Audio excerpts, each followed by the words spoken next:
Good afternoon, everyone, and thank you for joining us for today's webinar on cooking for well-being. My name is Molly Buss, and I am the Community Relations Manager at the Earl E. Bakken Center for Spirituality and Healing. And my role for today's webinar is to moderate the chat.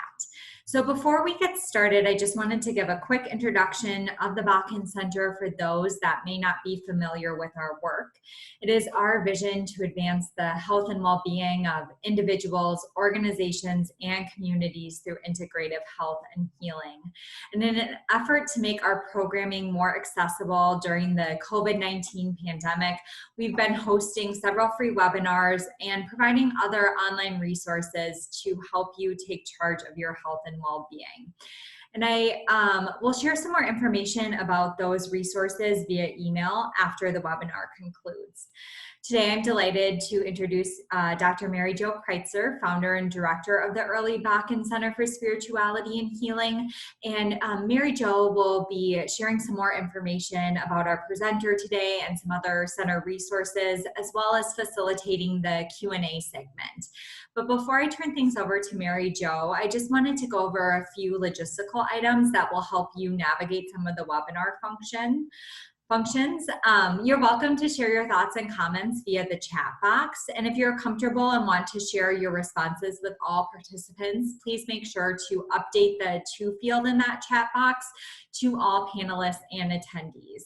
And then just note that you do have the opportunity to minimize that chat box during the presentation, and we invite for you to do that during the components that aren't interactive to help you stay present.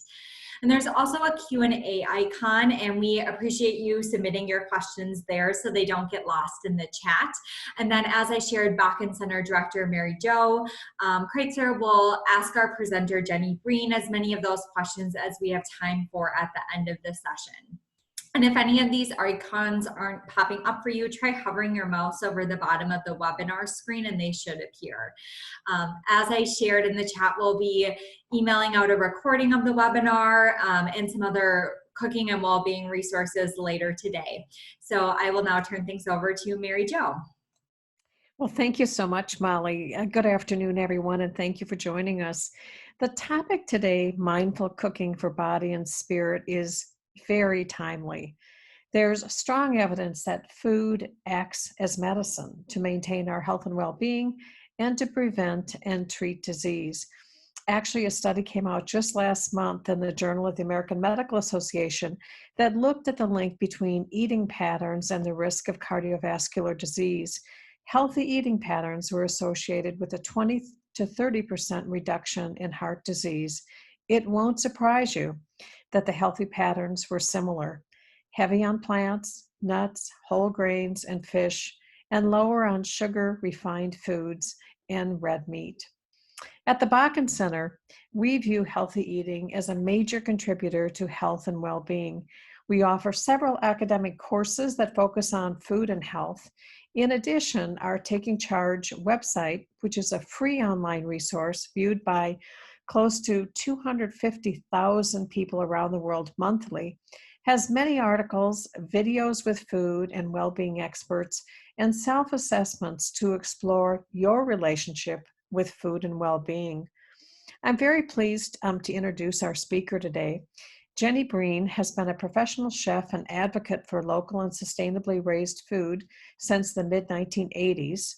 She completed her MPH in nutrition at the University of Minnesota while working to build strong networks within health and food systems for greater access to food, support for sustainable farming, and understanding of cooking as a health strategy.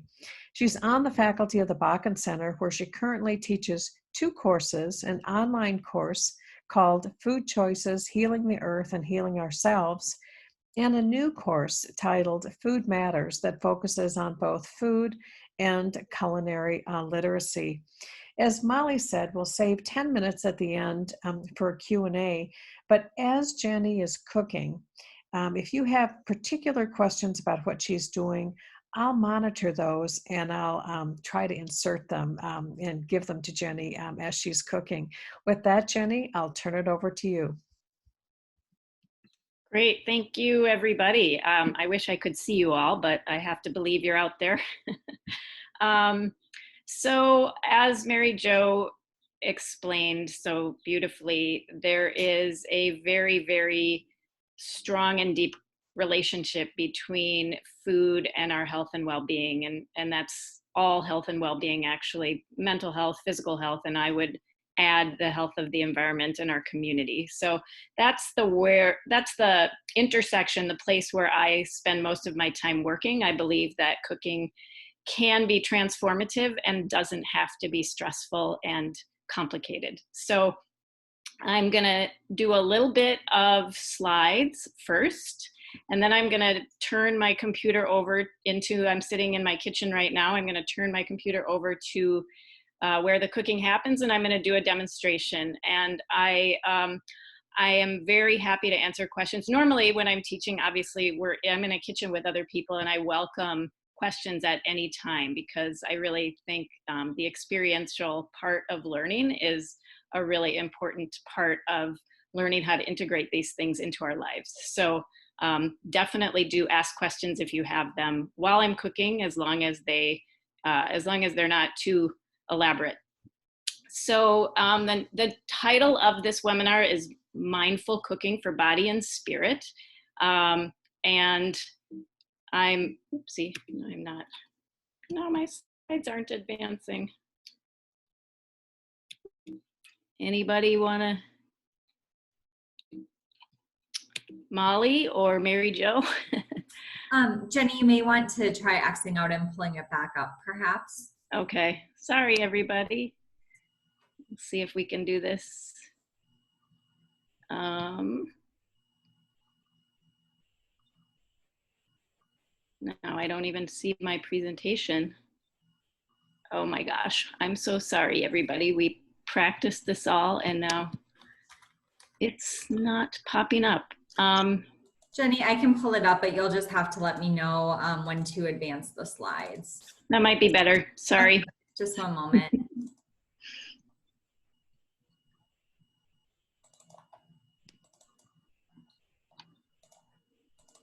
All right, I'm gonna take over screen sharing, just a minute. Go for it. That's my place is in the kitchen, not at the computer. Okay. There we are. So mindful cooking for body and spirit, you can go ahead and advance.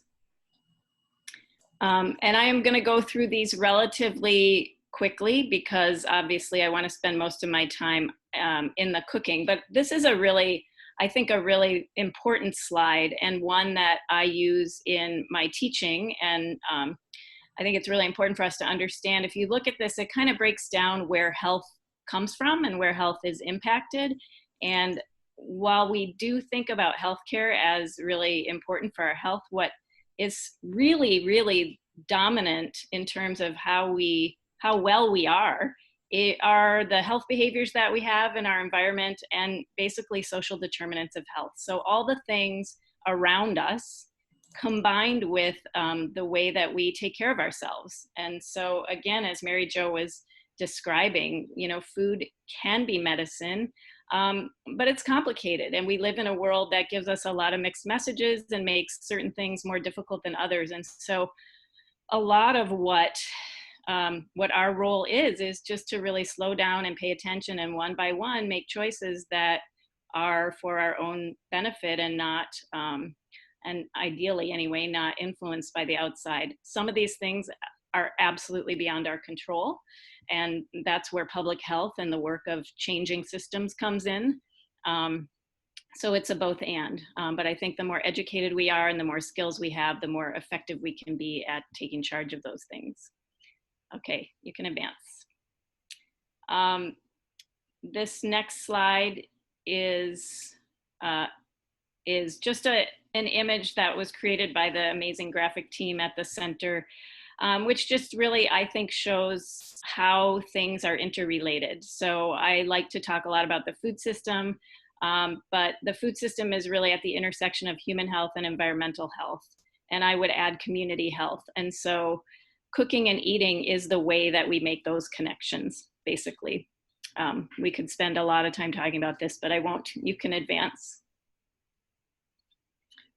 Again, this is another thing that I teach in every class. If we had more time, of course, we would dive into this, but basically everybody has a food story. And so until we really understand and connect with our own food stories and each other's food stories, we really can't figure out the things that both hold us up and move us forward. And so it's an ongoing, constant relationship with our own experiences and memories and relationships with food.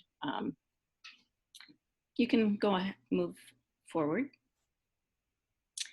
I'm going, and then the gut-brain connection. I'm not sure if you can see the whole slide, but basically our brain and our gut, a lot of folks like to refer to the gut as the second brain. So these two things are extremely connected. In fact, I think 80% of our immunity our immune system lives in our gut. And so what we put into our bodies is extremely relevant to how well we are, both physically and emotionally and mentally. And so understanding that, feeding our gut and nourishing our gut, and that means lots of different things. It's not only food, it's also related to stress and sleep and all these other things, but how we take care of our bodies, and especially what we put into our bodies, is extremely connected, and these two things feed off of each other.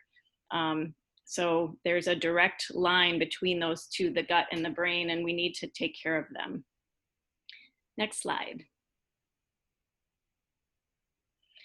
So I'm going to very quickly, so 3 macronutrients, if you don't already know, they are carbohydrates, proteins, and fats. I've just put pictures in because we could go down a rabbit hole with explaining and understanding the details of all of these things. And if you want to do that, you're certainly welcome to take my class. You can see here that carbohydrates are more than just bread and pasta. There are definitely whole grains, but legumes and fruits and vegetables also. So we get our macronutrients from lots of places, which is why a variety of whole foods is vital for health. Next slide. So just like carbohydrates, proteins come from a variety of sources: nuts, seeds, legumes, animal proteins, dairy, and even vegetables have protein in them. Next one. And fats. And fats, I love to remind people, are our friend. We love fats, especially really high quality whole fats, such as the ones in this photo. Everything you see here comes from nature, and that's the kind of fat that we want. But again, a variety of things. Salt, fat, acid, heat, / sweet. So this is sort of the 4 elements I like people to think about. And I do a lot of teaching about using elements and frameworks and templates rather than actual recipes, because I think that's a more helpful approach to walking into your kitchen and feeding yourself dinner on most nights. We don't want to stress ourselves out by thinking we have to follow recipes and can't prepare them if we're missing an ingredient. So if you start thinking about these general elements that go into cooking, and I will talk more about that when I actually demonstrate, then it frees us up a little bit. Next one. And again, this is just a graphic that I created to start showing the way that the 5 flavors are distinct but extremely connected. So again, there are 5 flavors: salt, umami, sweet, sour, and bitter. There are specific foods that really represent each of these flavors, but they all also are connected to each other. So you can see a lot of them fall really, again, at the intersection or in between 2 different flavors. And that's what cooking is all about. It's rare that something is any one thing. It's really a combination. And so just learning how to sort of intuitively recognize those flavors and recognize what you enjoy and what goes well together is really what cooking is about. Next one. And then a few just sort of strategies. So bulk prep and planning, buying in bulk, cooking in bulk, and component or template cooking, as I just mentioned, are going to be incredibly valuable in kind of having things prepared and set up for you so that you don't have to start from scratch every single day. So when I cook beans, I don't just cook 2 cups of beans. I cook a massive pot of beans, and then I use them all week, and I put some in the freezer for later. So always thinking about ways that we can maximize our time and minimize the stress and the complexity of what we're doing. And cook once and eat 3 times is really the approach. using foods in season. Farmers markets right now are everywhere. They're exploding, and they're really actually one of the most economical ways to buy food, using crock pots, making soups, all of those things. And next slide. These next two slides, you can go ahead, Molly. The next two slides are pantry staples, and I do a whole class just on building a pantry, but again, you're kind of going from all different categories. So as Mary Jo mentioned in her introduction, whole grains, nuts and seeds, really high quality fats, good proteins, and lots of fresh vegetables. So really plant forward, but including all the different flavors and all the different macronutrients. I always keep some canned and fermented items, frozen vegetables, and including those that I freeze myself. Like right now, when I shop at the farmer's market, I will buy extra so that I can freeze for later. Dairy or, dairy alternatives, although those are not necessities, but they're nice additions. Next slide, there's two pantry slides. Oops. I guess and the second one is, again, as I mentioned, oils, vinegars, condiments, sweeteners. This is something we're building over time. I never would say to a student, go out and fill up your pantry in week one. This is something that we build over years and years and years as we learn what works for us, what we enjoy, and find things, in season or available or on sale. So it's a process of building a pantry. And then finally, and perhaps most importantly, is the mindful piece. So again, I talked about the relationship between the gut and the brain, but there's this whole other thing that we can do to take care of ourselves in both in cooking and in eating and in life in general, which is mindfulness. And there are lots of great resources on the center's website, Taking Charge of Your Health and Wellbeing, that address this in multiple ways. But I will just say in terms of eating, and I find this fact to be mind-blowing, even though I've known it for years and years and years, it still is mind-blowing to me that if you are eating healthy food, but you're not eating it mindfully, in other words, if you're distracted in, as we call it, fight or flight mode, your body will not absorb the nutrients in that food. So if we take some deep breaths, we stimulate our parasympathetic nervous system, which says it's time to relax. We can take our guard down and we can start absorbing the nutrients in our food. So not only will we enjoy our meal a whole lot more, but we'll actually get a lot more out of it from a nutritional standpoint. And I just think that's an extraordinary just example of how smart the body is if we listen to it. So with that, I'm going to move over to my kitchen. And I think you guys, Mary Jo or Molly, can you confirm that you can see this? I'll step back here. It looks good to me, Jenny. Hi, everybody. Here I am in my kitchen now. So, simple, delicious food is what it's about, in my opinion. I do not think we ever have to we can get complicated if we want to. If you enjoy that and you want to go in depth and get really, really complex with a recipe, I think that's a great exploration.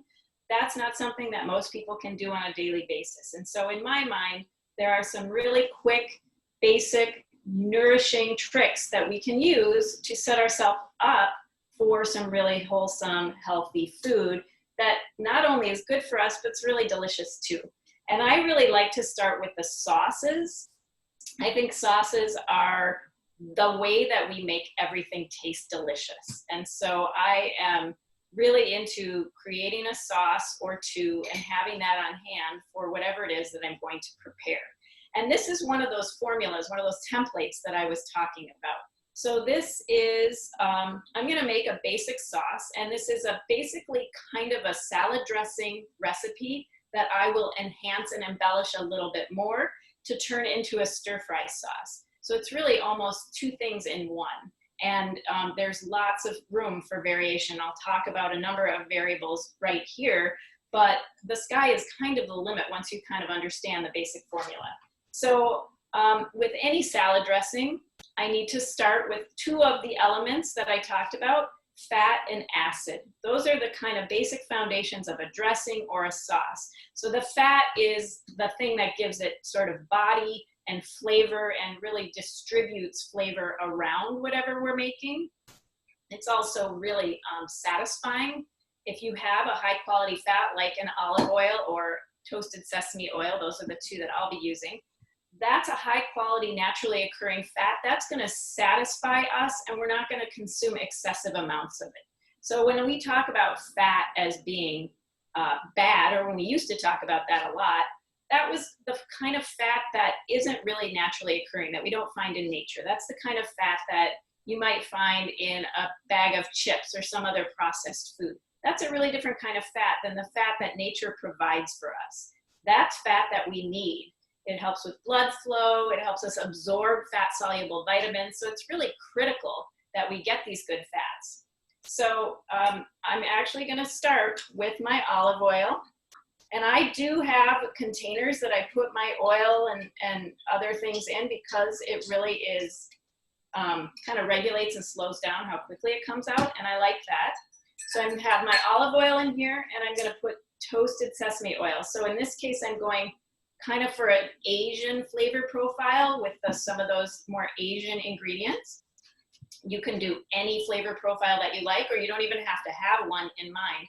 But once you start cooking more, you might start finding what things you enjoy and what flavors you like together. So this is going to have a little bit of an Asian element, which is where that toasted sesame oil comes in. So I've got my fat, and then next is my acid. So if I'm making a dressing, a lot of times that's going to be a vinegar. It could also be something like a lemon juice, like citrus. So again, I've got my oil and my vinegar, my fat and my acid. I'm going to use, again, with my Asian flavor profile, I'm going to use rice vinegar. I also could use apple cider vinegar, which is a nice sort of sweet, a little lighter vinegar. If I was making a dressing for a salad and I was using something like balsamic vinegar, that would be a much darker, sweeter vinegar, which is fine, but I probably wouldn't use toasted sesame oil with that. So I like to think a little bit about what works well together and then play around. So I'm going to add my rice vinegar. And I am eyeballing this because I've done it millions of times, but I do have a recipe that I shared with Molly that goes out that gives measurements. But what I will say is that you shouldn't worry too much about exact amounts, because just like we're all different, our palates are all different. And so some people might like a more sour dressing and some people might like a more sweet dressing. And so again, play around. If you feel you've added too much of one thing, balance it out by adding more of something else. So there's lots of room for exploration and individual tastes here. So I've got my oil and my vinegar. I'm going to add, I've got mustard. This is just a Dijon mustard. Whoops, oh, it's really coming out quickly. I'm going to add mustard, which is going to add a few flavor elements. It's definitely got a little bit of acid because there's a little vinegar in mustard, but it also adds some bitter. So another one of those 5 flavors. The other thing that it does in a dressing is that it emulsifies. I'm using a whisk because it's also really important to use the right tool. Whisk will work much better than a spoon for mixing something like this, and especially if I'm trying to emulsify.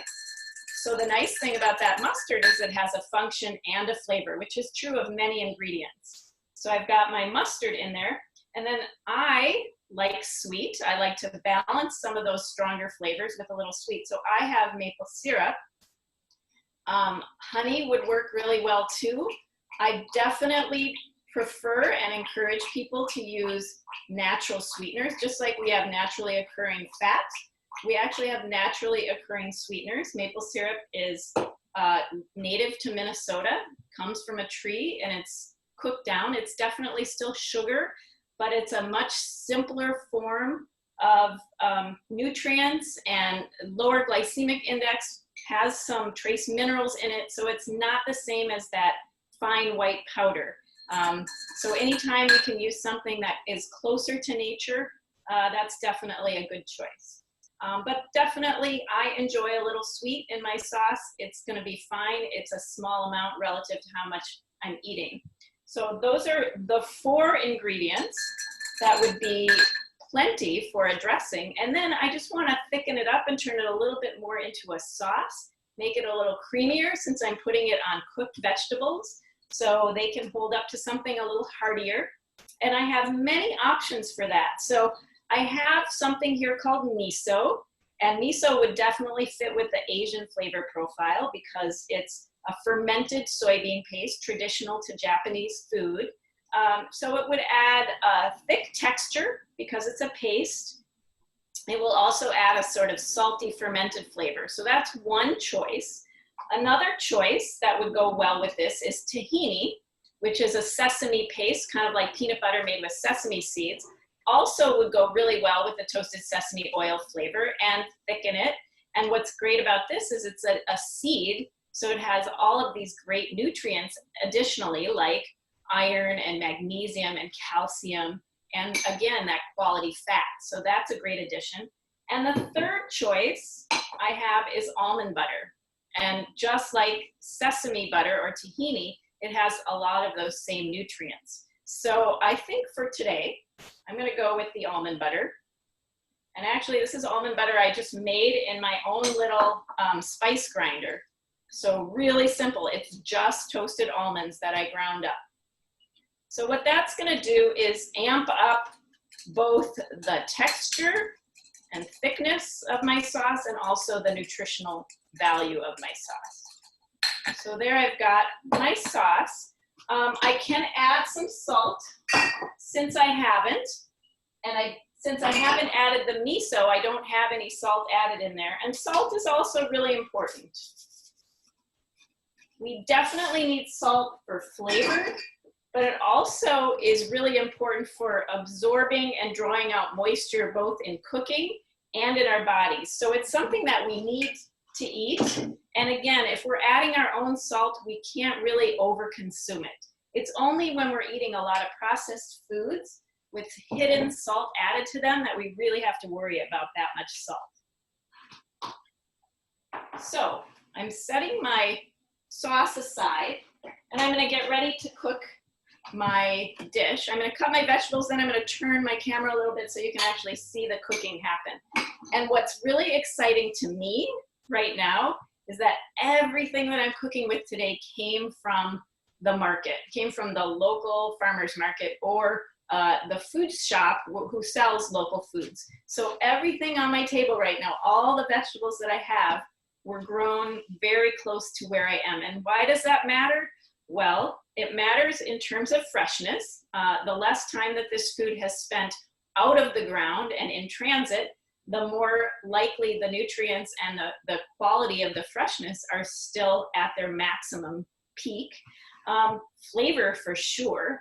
This is gonna taste way fresher than something that sat on a truck from California. And also, I wanna support my local food economy. We, if we've learned anything recently with COVID and some of the other things going on around us, there are big gaps in our food system, and we need to know where our food comes from and how it's getting to us. And so the more that we can actually buy it from the people who are producing it, the more we can support a really healthy local food system. And Jenny, can I just insert one question? A couple of things that people have raised. One person asks, what does emulsifying mean when you talk about emulsifying? That is a great question. So, so it's a chemistry term, and one of the fun things about cooking is that a lot of it is chemistry, and it's chemistry in action, so you can really see how it works. So when you think about oil and water, or in this case, oil and vinegar, they do not mix. They don't mix, right? They'll just bounce against each other. And an emulsifier is something that has a chemical structure that in some way will break down that barrier and force them to mix. And that's why it doesn't separate. Now that it's emulsified, the oil and vinegar don't separate. So when you buy a salad dressing in a bottle, it's got some sort of an artificial emulsifier added to it. So we're just doing that with food. Okay, so two other just quick questions. Is peanut butter as good as almond butter? Peanut butter is a great option. In terms of the quality of the fat, almond butter is a little more nutritious and a little less fatty. But any nut butter, and I love peanut butter, and this would be delicious with peanut butter. So yeah. So one last question for now, Jenny. You were talking about shopping in farmers markets, and somebody wrote, I learned that the Minneapolis farmers market ships in from all over. Is this market recommended as better than the store? That's a really interesting question. So the Minneapolis farmers market is really big, and they have kind of two parts. They do have the part where people are buying. If you go to the Minneapolis market and you see bananas and oranges, you know that that's not local. So there are people who sell food there from other places, but there's a significant number of farmers there who are local farmers who are coming in from really nearby. Not to mention other food producers, all sorts of different food producers, you know, meats and eggs and oils and other things, nuts, and just a lot of huge variety. And so I would say absolutely, it's still worth shopping there. And you know what? I buy bananas, I buy oranges. I am not a purist in that way. I have teenagers who like to eat fruit that isn't in season. We don't go crazy. We don't buy a lot of it. And I don't, you know, I usually only buy things like strawberries in season. But there's no reason to eschew the entire market just because they may not have everything just local. So I say anytime we can support our local farmers markets, and there are, I think, 35 just in Minneapolis, we should. Thanks, Jenny. Sure. So I'm just gonna show you what I have here. So I have something called garlic scapes. They're really fun and curly and goofy. And they're really delicious. They are the top part of the garlic plant, so that's what we have now. And then later in the fall, we'll get the actual garlic bulbs. But so they're a little milder flavor and really fun to add. I usually add them. They're a little harder to cut because they're so curly and funky. So I try and get them into smaller pieces to cut. And speaking of cutting, I'm going to do a 2-minute just reminder of good knife technique because that is super important. So I've got a sharp knife here, and this is the tip of my knife. And I'm holding my knife really firmly right here as close as I can get to where the blade meets the handle. I can even go onto the blade itself, and I'm holding it like a firm handshake. And I'm going to keep the tip of my knife on my cutting board and just gently rock my elbow back and forth. So it's not a lot of big movements. It's a very small, smooth, gentle movement, and it really barely moves from place to place. I obviously need a sharp knife, so that's the first thing. Rather than having 6 dull knives, 1 sharp knife is absolutely worth the investment. And if you have a good knife, but it's not sharp, you can get it sharpened. It's totally worth it. But anyway, I just want to keep that nice, gentle rocking motion. Protect my fingertips by bending them back. And I usually keep my hand a little far away from the knife so I don't risk cutting my fingertips. So I've cut my garlic scapes in half. I'm going to cut them in half again and try and line them up. They're very curly. So the other thing that I tell people is I'm not that worried about uniformity. I'm not worried about everything looking or being exactly the same, especially when I'm doing stir fry. Some of these are a little bit tough. So I'm just going to try and get these into reasonable sized pieces. And I'm going to push those aside. I have a beautiful onion, just your basic young white onion. And I'm going to use the whole thing all the way to the top. So I'm going to cut the end off my onion. And just to make it easier, I'm going to cut it so I have the bottom half first. And I'll cut that in half. And because I'm making a stir fry, I want all my vegetables to be kind of long and thin. So you do want to think about what you're making before you cut everything up.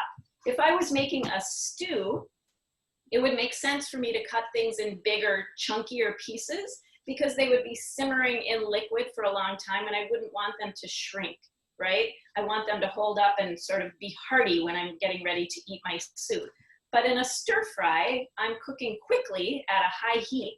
And so I want things to cook appropriately. I don't want to overcook them. I don't want them to get mushy, but I definitely don't want them to sit in the oil or in the pan for a really long time simmering. This is a quick cooking, so I need things to be relatively thin.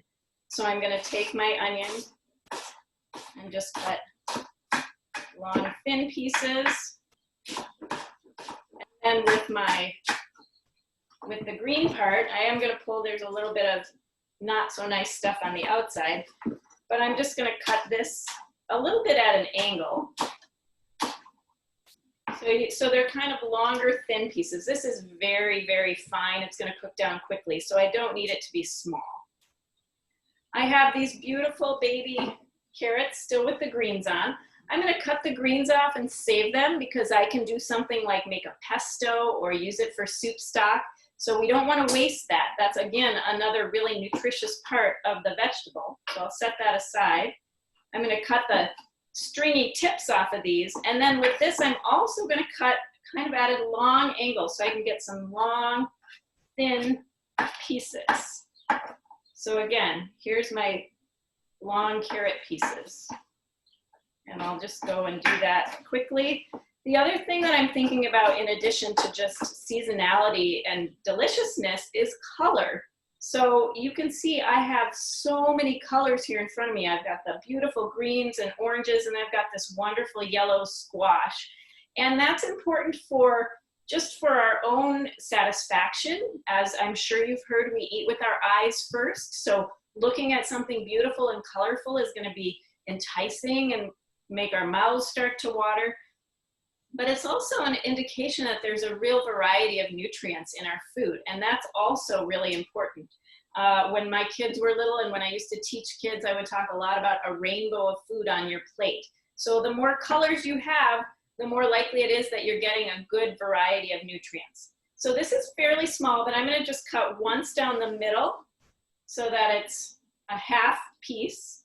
And then that same thing I just did with the carrots. Not quite as thin because these are more watery and they'll cook really fast, but I'm just making long, thin pieces. I have my very soft broccoli that came from my garden. I'm very excited about that. And this is so tender, I don't really need to take the stems off. We make a big mistake when we throw the stems of the broccoli away because it's delicious and nutritious. When my kids were little, I used to peel it off, steam it, and give them the stems because they like that better than the florets. So I'm going to cut those really just roughly.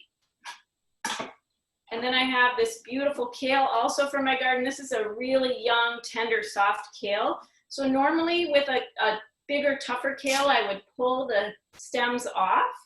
But in this case, it's so tender, I'm really gonna just chop it up. Maybe take the very, very ends off. But those stems are perfectly fine to eat. Again, there's a lot of nutrients in all of the stems of our vegetables. Some of them are a little tough as kale gets bigger or collards get bigger. They're very tough, not so pleasant to eat. But when they're young like this, they're lovely.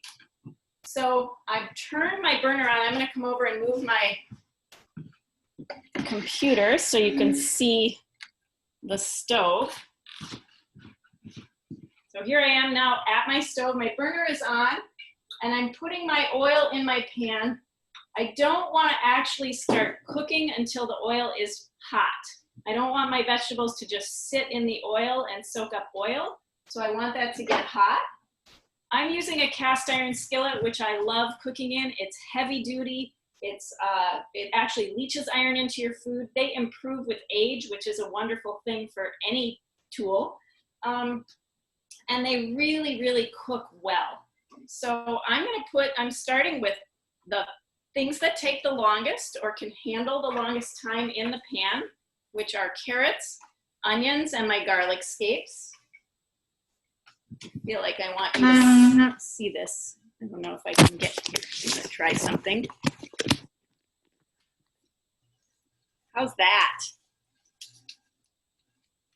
You don't have to see me, but you can see the pan. Yeah, that's very good, Jenny. Okay. So I've got that in there. Once my pan is really hot, I can turn the heat down, especially if I have a gas stove, because I know that heat is going to stay in this pan. This is such a heavy metal pan. I don't have to keep the flame that high. And I also know that this doesn't need to cook that long. I'm going to add a little bit of my toasted sesame oil. I don't want a lot of it in there, but just a little more because it's really aromatic and will add a lot of just nose flavor. So I'm going to take about 1 minute to let that cook down a little. I'm going to add my broccoli because that will take a little bit longer. My greens and my zucchini are going to cook so quickly that I really can add them at the end. What I'm looking for is bright colors. When things start to go past brightness and start looking dull, that tells me I've overcooked them. It tells me that I'm losing flavor and I'm losing nutrients and I'm losing texture. And especially with the stir fry, I still want a crunch. I'm going there.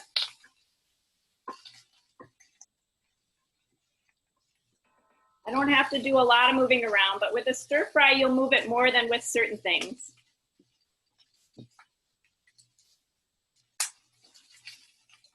Now I'm adding my beautiful yellow and green. You'll see how quickly the greens cook down.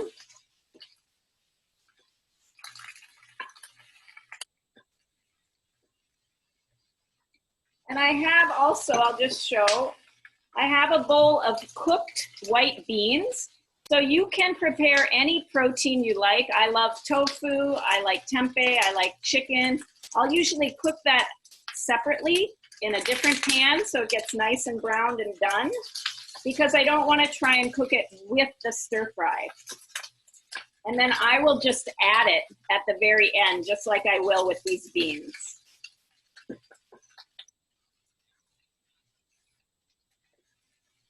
Jenny, as you're stirring that, I'm just going to ask you a couple questions. What's the best oil to use for high heat? I get this question every single time I ever teach a class. So here's my answer to that. I use olive oil for cooking. Sometimes I use a more neutral oil like an avocado oil, which has a little higher smoke point. But my general answer is if we are cooking something at such a high heat that it's going to smoke, then we should not be cooking it. So I think we can cook almost anything with olive oil, and we just have to stop cooking at these really extreme heats. So I hope that makes sense. Every once in a while, if we want to deep fry, that's great. Then we should use something like a peanut oil or a really neutral oil. But in general, we shouldn't be cooking at high temperatures like that anyway. And olive oil can handle a stir fry. It can handle roasting at 400 degrees. So that's as high as we need to go. So Jenny, you mentioned that it was more salt at home versus in processed foods. Can you explain that a little bit more? Say the question again, sorry. You mentioned it was more okay to use salt at home versus in processed foods.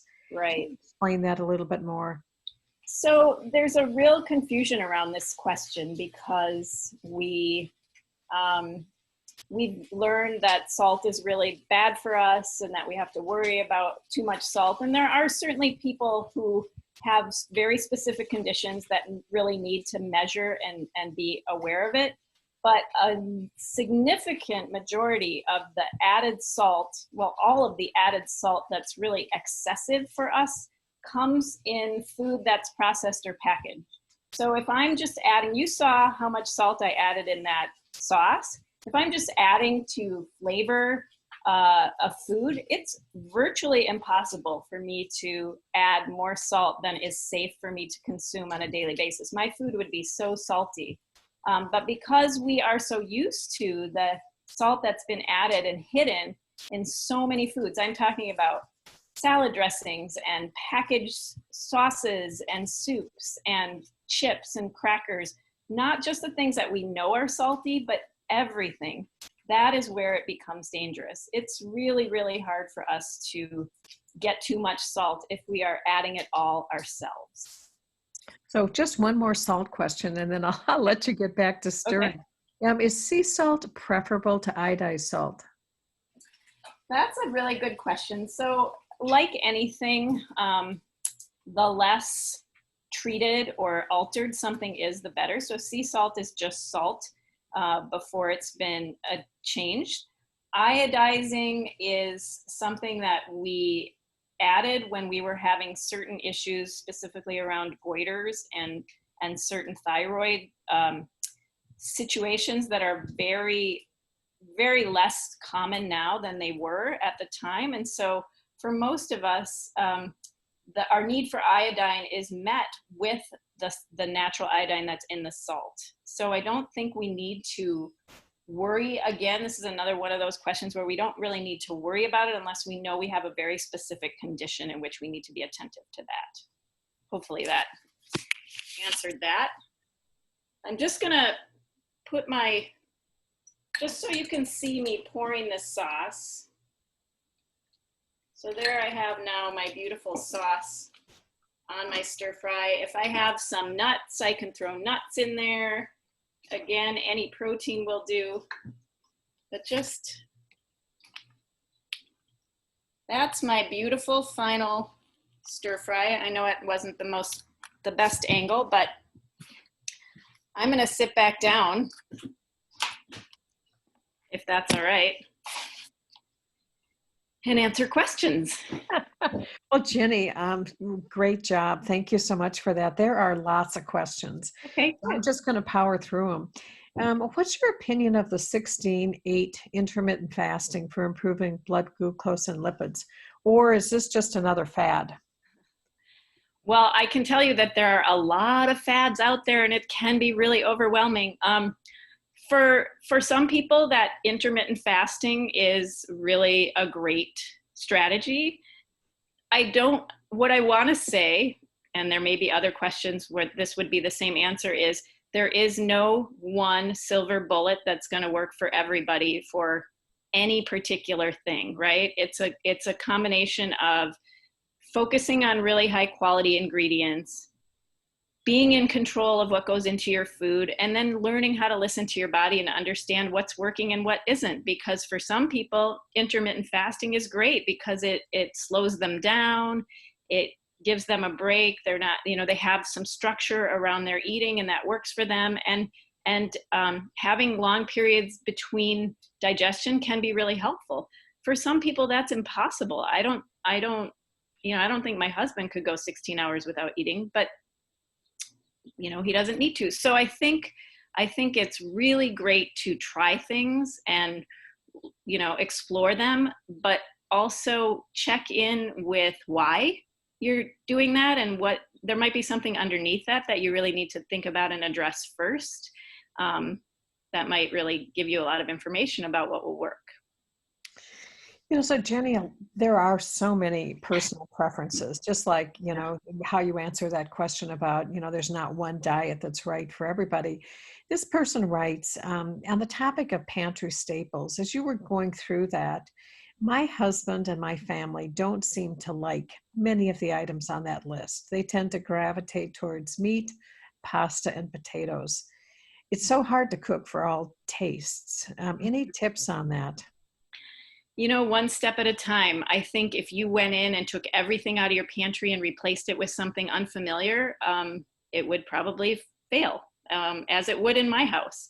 And so I would say, try a stir fry and put it in front of them and see what happens. Or try one vegetable. That sauce that I prepared is delicious on anything. So try cooking some broccoli and putting that sauce on it and serving it next to the meat that you're serving. I'm not a person who says, don't ever eat X or Y.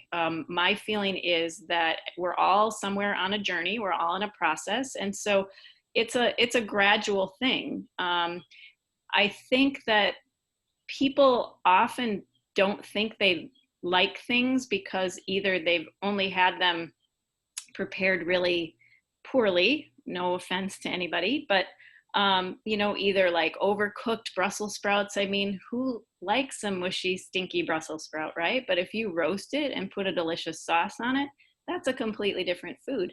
So they either don't like it because they've tasted it not good, or they don't like it because they've never had it and they just have an idea of what it is. And I have this experience all the time in the classes that I teach where people say, I don't like that. And I say, oh, have you ever had it? No. So, we have our habits, we have our patterns, and it's just a process of, rather than shaming or saying there's a right and a wrong or a good and a bad, just to start slowly introducing more things, and I think we all will be surprised at how many things we do like if they taste yummy. Good point.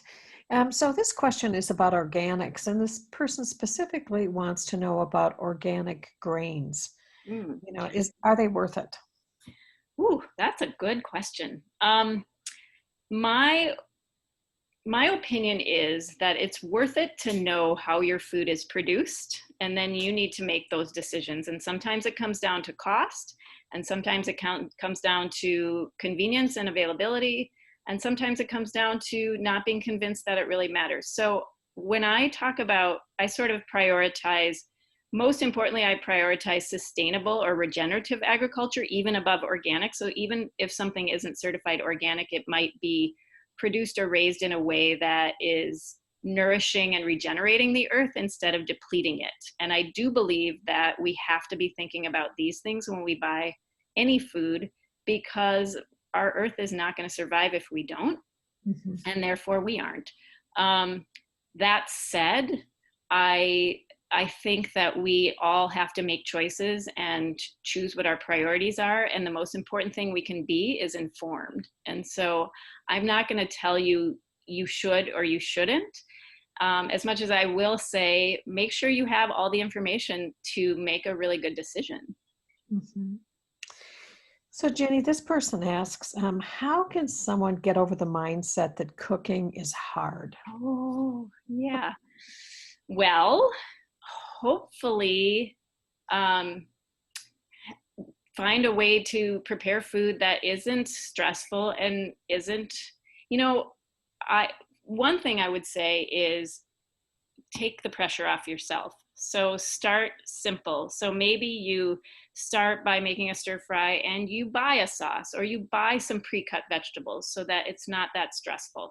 Maybe you cook with a friend. I know that's a little bit hard to do right now, but if you have other people in your household that you can cook with, I often will pour a glass of wine and turn some music on and turn it into an experience that is nourishing for me. So try not to think about it as work, although it's definitely, work that we need to do.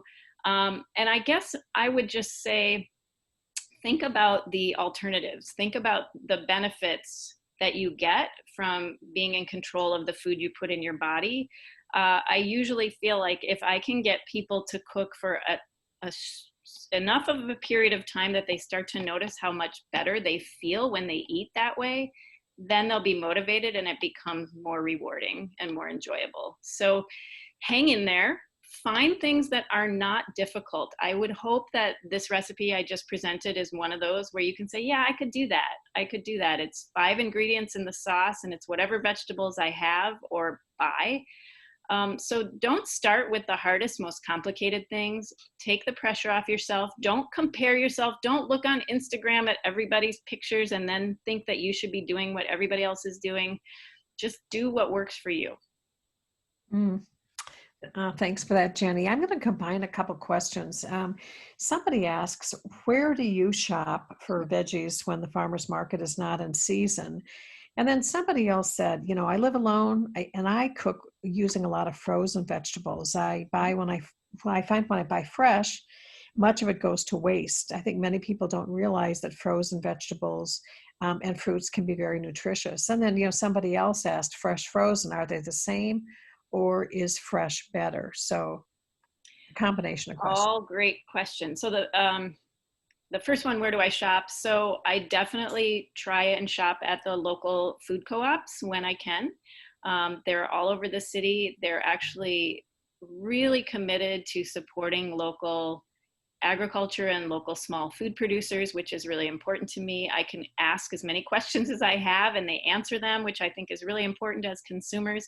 No matter where we shop, I think we should be able to get that kind of information. So I do shop a lot at the natural food co-ops, and then, there are even winter farmers markets. So I try and just know what's available and what's out there and shop as locally as I can, as much as I can. As far as frozen vegetables go, absolutely. They are very good choice. They are, when you freeze vegetables, you freeze all the nutrients in. It's a great process. So whether you're freezing them yourself or you're buying them frozen, you're blanching them to the point of sort of maximum nutrition, and then you're freezing them. So you're locking that nutrition in. The hardest thing, I think, is just cooking with them so that they don't become really overcooked. Because they've already basically been cooked, you just have to learn how to add them properly so that you don't end up with mush. But as far as nutrition goes, absolutely, that's a great option. And you can use as much or as little as you want and put the rest back. And as I said, when I have an abundance in the summer from either my garden or the farmer's market, I freeze things and I have them all winter long. So it's a really smart way to actually eat. Was there another question? No, I think that's good. Okay. Jenny, there were so many questions about equipment, and I'm going to just combine, a few of these questions together. A number of questions around using an iron skillet. And people wanted to know, how do you keep your cast iron skillet clean? How do you wash it? Can you use an iron skillet on an electric stove with a glass top? Absolutely. You can use an iron skillet on anything. I clean it. I mean, honestly, if it's really, really like stuff stuck on, then I soak it in warm water and use a scrubby and then put it on my stove to dry. We season it with oil from time to time, but not even that often. I could show you my pot rack, but the majority of my pots and pans are cast iron because I just love them. And they can work with anything, whether you're cooking, you need a nonstick pan or a wok or anything, they will work for all of those options. So I love them. I find them a lot at thrift stores and antique stores. You can find them at hardware stores too, but some of the older ones are even better because they're so well seasoned. And if they're rusty, you can clean them up pretty easily. I've heard not to use soap, and I've heard now that it's really not that big of a deal to use soap, but we stay away from soap. They're pretty simple. And so, Jenny, getting rust out of one if you pick one up at an antique store? Literally, as far as I understand it, it's just that same seasoning process. So I would scrub it and season it with oil, and you might have to do that a couple times. Depends on how bad it is. There probably are some really clear instructions on Google somewhere, but I've never looked. So lots of questions about cutting boards. I'm going to just ask a couple. How do you sanitize your board? Somebody says, I see you have a wooden board. Is that important to keep knives sharp? And what's your feeling about those color-coded, inexpensive plastic cutting boards, the sheets? Yeah, I think whatever you have is great. Personally, for me, the wooden, a lot of it's aesthetic. I just don't enjoy cutting on, like my mom has a glass cutting board and I just don't like that feeling. But it's a good surface to cut on. The plastic boards I think are fine. There is, in the restaurant industry, there's concern around wooden surfaces because of bacteria. But you just clean it really well as you would. So I use soap and a scrubby and bleach from time to time, or sometimes I'll use lemon juice. But I love cutting on wood for me, and it is really easy on the knives, which is nice too. But again, the last thing that people need, in my opinion, who are already maybe stressed or overwhelmed or intimidated by cooking, is to feel like they don't have the right equipment. So if you have a good sharp knife and a whisk and a spoon and a bowl and a spatula and a pan, that's fine. You're good. And don't worry about who, again, sort of who's telling you what to buy. Keep it simple. Use what you have and build as you go. Well, thanks for that, Jenny.